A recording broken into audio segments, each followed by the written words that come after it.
you to, if you feel, and by the way, it's not a black and white thing, either one is interested in finding happiness in objects and states and relationships, or you're interested in finding happiness in your true nature.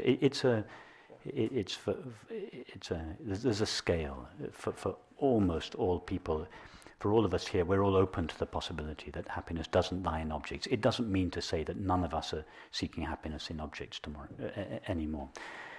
But I would encourage you, if you feel, and I mean this genuinely, if you feel that what you deeply desire in life, however you formulate that to yourself, it's usually peace, happiness, or love.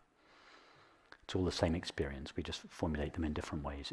If you believe that what you deeply want in life can be delivered to you via an object, a state, an activity, or a relationship, then I would encourage you to go in search of it there.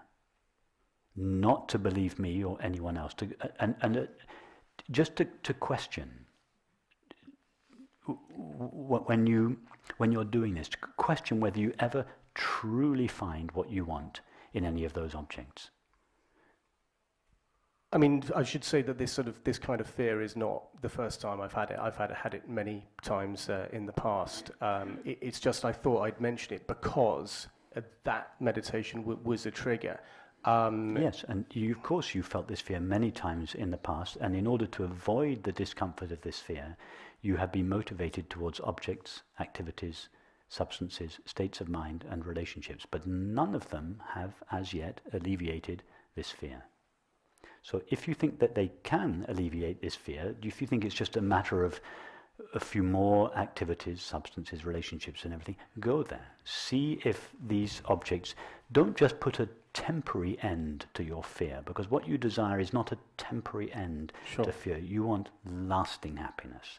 Yes. So if you feel that these objects can put an end to your fear, in other words, to bring you peace and fulfillment and love, then go there. Keep going there. I mean, I was being somewhat flip, as you probably could tell. Well, I know you were, but I was also, of course, I realize you're being very English and self-disparaging, and well, I've got to keep up for the 50% of us here that are English. We've got to keep the flag flying. Of course, yeah. Old school tie wearing. It's all right. It takes one to know one.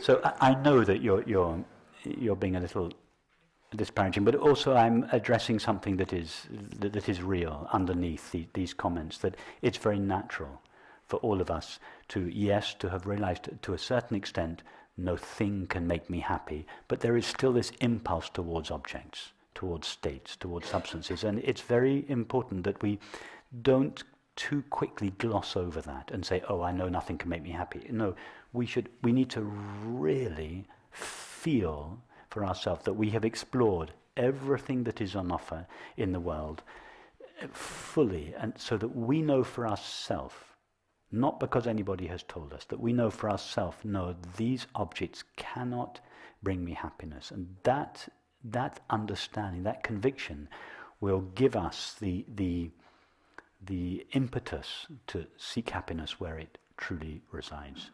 I think that within me there is the intellectual conviction, and I'm going to use a Christian metaphor here, but I think it's applicable to pretty much any tradition, is that in Matthew, Gospel of Matthew, I think he says, put God first, and all this other stuff will be given to you. And that very much, I mean, you could interpret that as belief in God or belief in realization, or a kind of combination of the two. And that, I don't know, I mean, that's sort of in a way where I'm coming from. I know that intellectually I should put God, realization, however you want to describe it, happiness first. But it's just rather, I just find it rather difficult being a human being to do that. I try.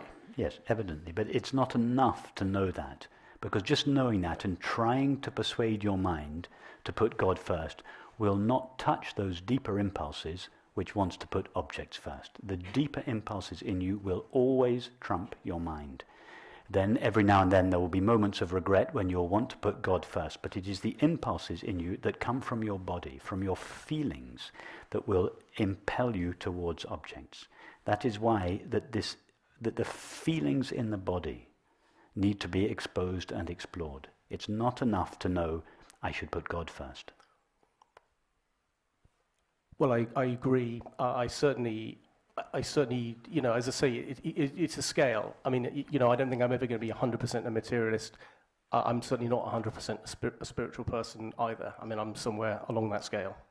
That's just being honest. So thank you very much indeed. Thank you, Sebastian.